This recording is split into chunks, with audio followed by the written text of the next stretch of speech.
అందరికీ నమస్కారం. Welcome to our YouTube channel అనగనగా ఓ కథ. మంచి కథలు వినడానికి మా ఛానల్ను తప్పకుండా సబ్స్క్రైబ్ చేయండి. అలాగే మీ ఫ్రెండ్స్ అండ్ ఫ్యామిలీకి షేర్ చేయండి. ఇప్పుడు మనం వినబోయే కథ శ్రీ సత్యవోలు పార్థసారథి గారు రాసిన పట్టుచీరల ముచ్చట్లు అనే కథ. ఈ కథకి కనెక్ట్ అవ్వని ఆడవాళ్ళు ఉండరంటే అతిశయోక్తి కాదేమో. మగవాళ్ళు అప్పుడప్పుడు చెప్పాలంటే ఆడవాళ్ళం కూడా మన మీద మనమే మన చీరల పిచ్చి గురించి జోక్స్ వేసుకుంటాం. రచయిత మాత్రం ఎంతో ఎంపథైజ్ చేసి చాలా చక్కటి కోణం చూపిస్తారు. తప్పకుండా విని మీ ఫ్రెండ్స్ అండ్ ఫ్యామిలీకి షేర్ చేయండి. అలాగే ఈ కథ నచ్చినట్లయితే లైక్ అండ్ హైప్ కూడా చేసి సపోర్ట్ చేయండి. సాయంత్రం కొంచెం సాయం చేస్తారా అని అడిగింది మా ఆవిడ అన్నం వడ్డిస్తూ. ఏ పనిలో? చీరల బీరువా సర్దుకునే పనిలో. అలాగే అన్నాను. సరే అయితే సాయంత్రం టీ తాగి మొదలు పెడదాం అంది. సరే అన్నాను. టీ తాగి బీరువా ముందు ఒక దుప్పటి పరిచి నన్ను కూర్చోబెట్టి ఆవిడ బీరువా తీయగానే జలజలమంటూ 4-5 కొత్త చీరలు వాళ్ళ యజమానురాలికి పాదాభివందనం చేశాయి. మా ఆవిడ వాటిని ప్రేమగా హత్తుకుని ముద్దాడి నా చేతికిచ్చింది.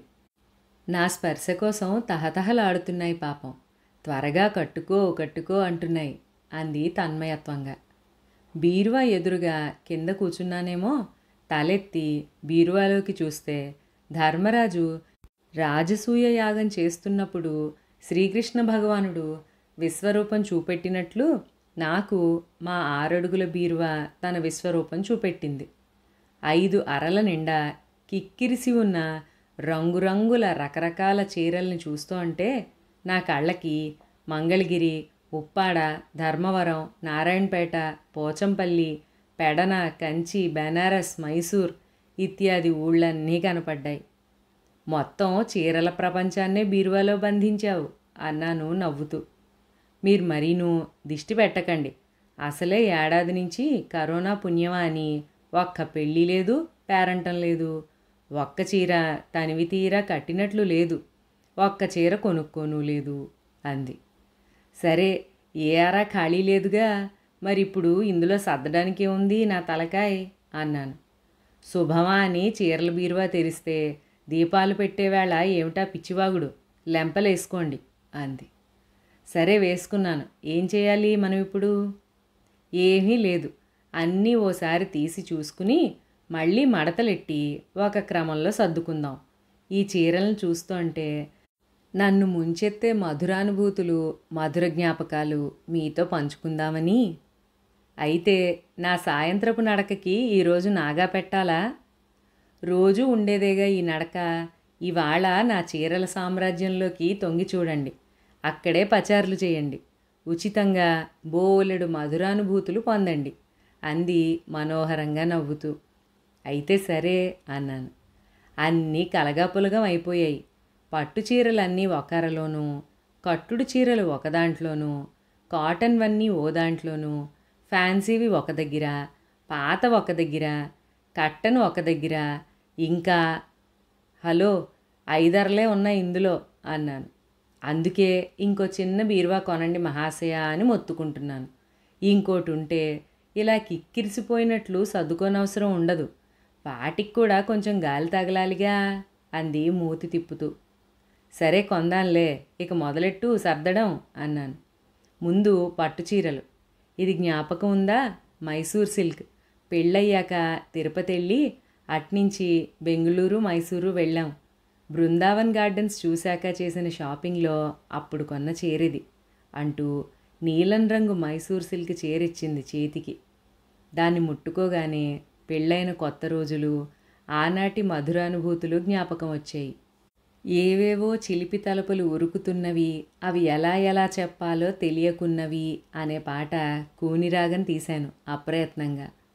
ఆపండి ఆపండి, ఇంకా చాలా పాటలు జ్ఞాపకం వస్తాయి. ఇది చూసారా? కంచిపట్టు చీర మన మొదటి పెళ్లి రోజుకి కొన్నారు అంటూ పసుపు రంగు ఇంత జరీ అంచు ఉన్న ఒక పట్టు చీర నా చేతిలో పెట్టింది. జీవితాన మరువలేము ఒకే రోజు, ఇరు జీవితాలు ఒకటిగా ముడివేసే రోజు అదే పెళ్లి రోజు అనే పాట జ్ఞాపకం వచ్చింది. నిజమే, నల్లకుంట నుంచి కోటికి సిటీ బస్లో వెళ్ళి కొనుక్కుని కామత్లో భోజనం చేసి ఇల్లు చేరుకున్నాం. అప్పట్లో షాపింగ్ అంటే కోటి యాబిడ్స్కే వెళ్ళేవాళ్ళు హైదరాబాద్ వాసులు. ఇన్నేళ్లైనా ఇంత జాగ్రత్తగా దాచుకున్నందుకు ముచ్చటేసింది. ఇది చూడండి, నా మొదటి సీమంతానికి మా అమ్మ వాళ్ళు కొనిచ్చింది అంటూ కనకాంబరం రంగు పట్టుచీర చేతికిచ్చింది. ఆప్యాయంగా తడిమాను. పురిటి గదిలోంచి తీసుకొచ్చి నాకు అందించిన మా పెద్దాడిని మొదటిసారి ఎత్తుకుని ముద్దాడిన మధుర క్షణం పురిటి వాసనతో సహా జ్ఞాపకం వచ్చింది. ఇది రెండవ వాడికి పేరు పెట్టినప్పుడు అత్తయ్య గారు కొనిచ్చారు అంటూ నెమలికంఠం రంగు చీర అందించింది. వెండి పళ్ళెంలోని బియ్యంలో భరద్వాజ అని నేను చూపుడు వేలుతో పేరు వ్రాస్తోన్న జ్ఞాపకం గిర్రున కళ్ళ ముందు తిరిగి వేలు చిన్నగా వణికింది. ఇన్నేళ్లైనా ఏమాత్రం పాడవ్వకుండా కొత్త వాటిలా కనిపిస్తోన్న చీరలను చూసి ఆమెని అభినందించకుండా ఉండలేకపోయాను. ఎంత బాగా జాగ్రత్త పెట్టుకున్నావు, శభాష్ అని భుజం తట్టాను. ఇంకా చాలా ఉన్నాయి జ్ఞాపకాల సరాగాలు, అన్నీ అయ్యాక ఒక్కసారే చెప్పండి అంది నవ్వుతూ. సరే అన్నాను. ఇది పెద్దాడి పెళ్ళికి మీరు కొనిపెట్టింది, ఇది వియ్యాలవారు పెట్టింది, స్నాతకానికి మా అన్నయ్య పెట్టింది ఇది అంటూ 3 చీరలు చూపెట్టింది. పెద్దాడి పిల్లలకు కూడా వీటిని దాచి చూపెట్టేటట్టున్నావు అంటూ నవ్వాను మడత పెడుతూ. ఇది నేను రిటైర్ అయినప్పుడు మా స్నేహితురాళ్ళందరూ కలిసి కొనిపెట్టిన చీర. దీన్ని ఎప్పుడు చూసినా కట్టుకున్న 30 ఏళ్ల ఉద్యోగ జీవితం జ్ఞాపకం వస్తూ ఉంటుంది అంటూ ఆ చీరను ముఖానికి తాకించుకుంది. నాకు జ్ఞాపకం వచ్చింది. మా ఆఫీసు, ఆమె ఫ్రెండ్సు, ఎంతో ఆనందంగా గడిచిన ఉద్యోగ పర్వం, ఎంతో ఆప్యాయంగా ఉండే స్నేహితులు అందరూ గుర్తుకొచ్చారు.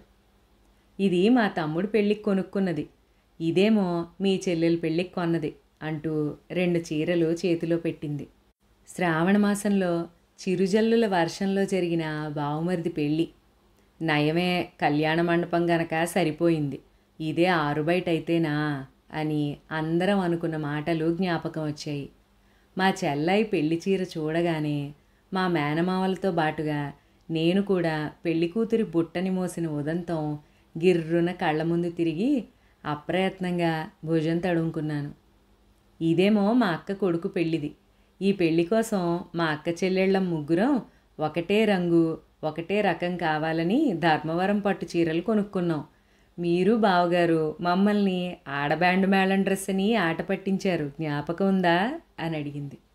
ఎందుకు లేదు, మా ముగ్గురి చేత రామరాజు పంచే చొక్కాలు కట్టించారు కదా మీకు తోడుగా. మా సత్యం అన్నయ్య కూతురు పెళ్ళికి బందరెళ్తే అక్కడి నుంచి పెడన దగ్గరని వెళ్ళి కొనుక్కున్న పెడన చీర ఇది, చూడండి ఎంత మెత్తగా ఉందో అంది. అవును, డిజైన్ కూడా చాలా బాగుంది. భావుక సమావేశానికి గుంటూరు వెళ్ళినప్పుడు కొనుక్కున్న మంగళగిరి చీర ఇది, ఎంత బాగా జరిగిందో కదా ఆ సదస్సు. ఇలా 1 గంట పాటు ఆ చీరల ప్రపంచంలో ఇద్దరం విహరించాం. ఏ చీర ఏ సందర్భంలో ఏ ఊళ్ళో ఎంత కొన్నదో, ఏ చీర ఎవరు ఏ సందర్భంలో పెట్టారో ఇత్యాది వివరాలన్నీ తడుముకోకుండా చెప్పింది తన్మయత్వంతో. ఇలా మాట్లాడుకుంటూనే చీరలన్నీ నేను అందిస్తుంటే ఒద్దికగా సర్దుకుంది.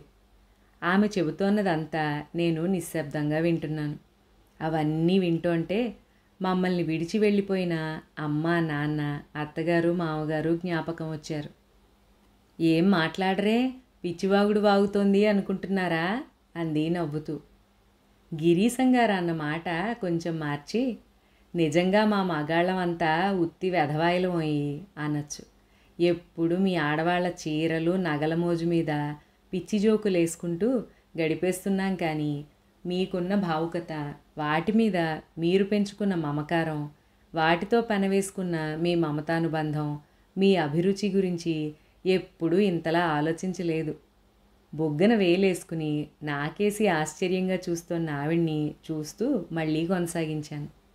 ఇప్పుడు నువ్వు చెబుతున్న అన్ని సందర్భాల్లోనూ మేం కూడా మీతో పాటుగా కొత్త బట్టలు కొనుక్కుని ధరించే ఉంటాం, కానీ మీలా వాటితో ముడిపడ్డ మధుర క్షణాలు గుర్తుపెట్టుకోం. కొన్నామా, వేసుకున్నామా, మళ్ళీ పెట్టెలో పెట్టామా, అంతవరకే మా మగవాళ్ళ ఆలోచన పరిధి. బట్టలతో ముడిపడ్డ జ్ఞాపకాలను ఇంత పదిలంగా మదిలో పెట్టుకోవచ్చని మాకు తెలియదనుకోవచ్చా? లేక మీ అంత సున్నిత మనస్తత్వం మాకుండదనుకోవచ్చా? అస్తమాను బీరువా తెరిచి చీరలు చూసుకుంటోంది ఏమిటి అని నవ్వుకున్నానే కానీ, ఇంత చక్కగా గతంలోకి ప్రయాణిస్తున్నావు, తాదాత్మ్యత పొందుతున్నావు అని తెలుసుకోలేకపోయాను ఇన్నాళ్ళు అన్నాను. మీ మగవాళ్ల సంగతి ఏమో గాని స్త్రీలకు చీరలకు ఒక విడదీయలేని అవినాభావ సంబంధం ఉంటుంది. నేనైతే ఎప్పుడైనా మనసు బాగోలేకపోతే ఈ బీరువా తెరిచి చీరలన్నీ చూసుకుంటాను. ఆ చీరల వెనకాల ఉన్న జ్ఞాపకాలు, చీరలు పెట్టిన వాళ్ళ మమతానురాగాలు, ఆ చీరలు కొన్న సందర్భాలు తలుచుకుంటే ఒక రకమైన స్వాంతన లభిస్తుంది. దిగులు పోయి మనస్సు తేలికవుతుంది అంది.